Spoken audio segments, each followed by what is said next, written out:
I would like to welcome all of you here with us. Today, I'm going to tell you a story. A story of a person who had hope, dream, and safety. And one day, and just like this, he lost it all. But a few years later, he found him out in another place, in another society, with another people. This person is me. And this is my story. And today, I would like to share it with all of you. I was 20 years old, having a normal life. Study, family, friends, house, car, everything I need. Everything I need to build my life, just like yours. And in the same time, I was active to reach my dreams. I was studying business administration and project management. And I was that close to my dreams. It was just a matter of time, and then I'm going to be graduated. I'm going to reach my dreams. And in the meantime, I was working as a self-development trainer to reach more experience, which will help me to reach what I wanted to do. And I remember one day, I was sitting with my family, and we were having a good time. We were drinking tea and having chat. And in a moment, we just hear. We run away to another room, we stick with each other. We was wondering what's happening outside. Is that the war? It is the war is knocking our door now? We was wondering. And after a while, we open the TV, we take a look, and indeed, the war that it was far away from our home, today is knocking our door. In that moment, the question which came into my mind, who's going to be next? Me? My family? My friends? And after a while, for 3 years, nothing came better. It's even going worse. Every day I see people dying on the TV. Every day I see people from my friend, people I know, I'm losing. And if they are not died, they are traveling. They are leaving the country. And again, I ask myself, am I going to wait? Am I going to wait every day that I'm able to die in any moment and just stop doing nothing? And I ask myself, am I going to do what 1,000 of people did before me? Am I going to leave everything behind and move? My friends, my study, my work, and the most important thing, my family. Am I going to leave my family after 20 years? Indeed, in 3 weeks, I prepared everything. Papers, stop the study, stop the work, saying goodbye to friends. And finally, I remember that moment when I was just standing on the front of the door, looking to my mom, my grandfather and grandmother, and my uncle. And we were all crying. That moment was the moment I could never imagine before. My mom was praying for me. She was asking the God for forgiveness, for safeness. And she was also reading Quran for me. And she looked at me and she said, "My son, my only son, I love you. I don't know if I will see you again. God bless you and save you." And indeed, that day I walked, with the pain in my heart and tears in my eyes. Goodbye, my family. Goodbye, my country. After that, I started a health journey for more than 1 month. For 35 days, I was with the people you are seeing on the TV, the mafia, the militia. Those people were able to kill me in any moment just for $100. For them, I'm only a package of money, but I had no other choice. Those are the people who will put me on a boat and send me into the sea, into the middle of nowhere. And indeed, after 18 days, they come to us and they say, "It's your day. Today you are going." We were happy, we were excited, we are going to leave this place, this situation that we were in. But we didn't know what's coming. We didn't imagine what's coming. And then we go to the beach, we walk in the sea, we stand on the boats, and we start our journey. For more than 18 hours in the middle of the sea, in the middle of nowhere, 350 people in a small boat, no water, no food, no any sign of life. And after 10 hours of the journey, the engineer from the boat has been damaged. In that moment, I remember seeing all the people around me start to cry and start to beg into the God, asking them for forgiveness, for mercy. And for me, what I was saying, God, whoever you are, whatever you are, existed or not, please don't let me see my sister.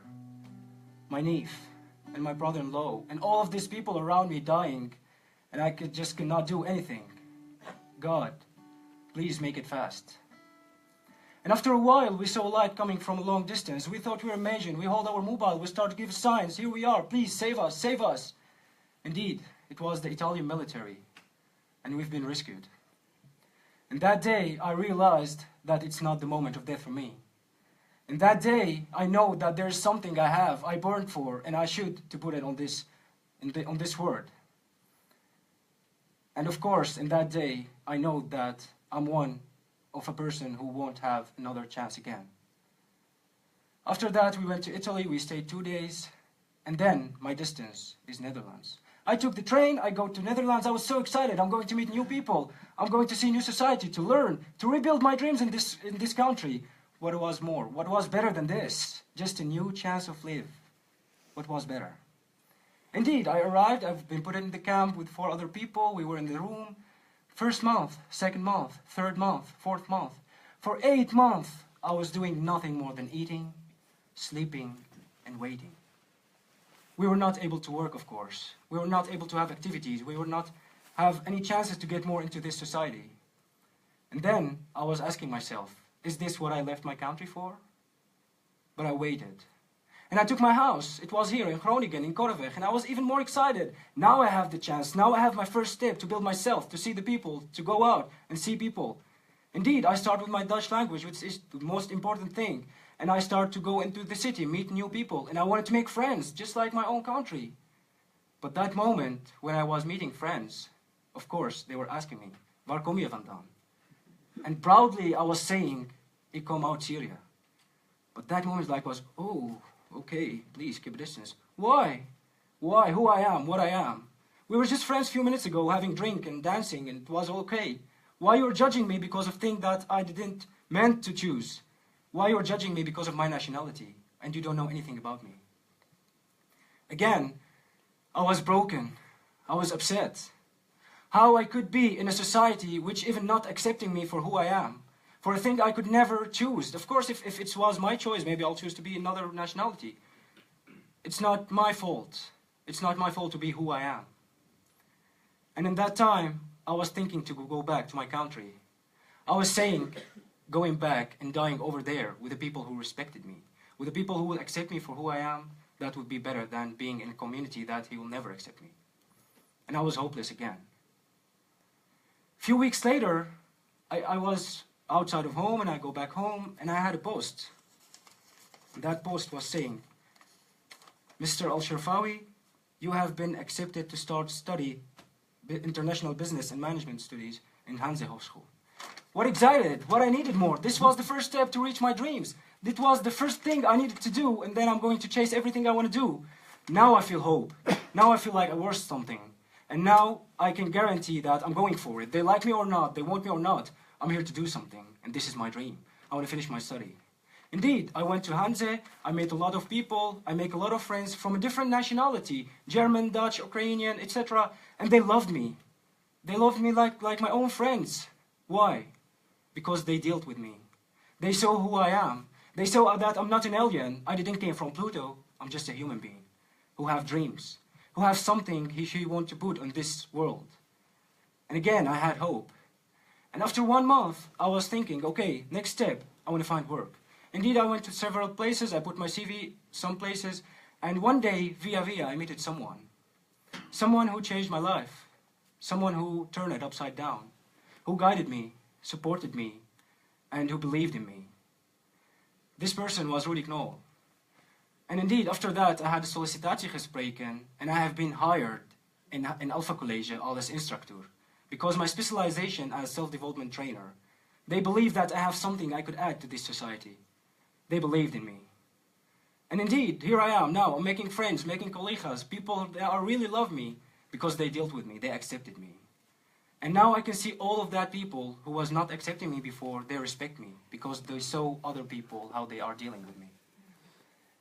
And what I want to summarize after 2 years and a half, what I needed from the first time in this society to be integrated is to have an open-minded people who will accept me for who I am, who will experience me to see what I am, and not only judging me because of something they saw on the TV.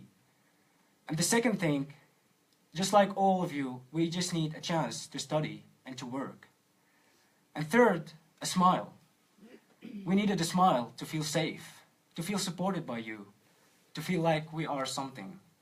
And of course, a smile costs us nothing. And I want to lastly say that I'm not the only one with this story. There's 1,000 of people outside these walls from another nationality that they have the similar story, and the only thing they needed is your support. Thank you.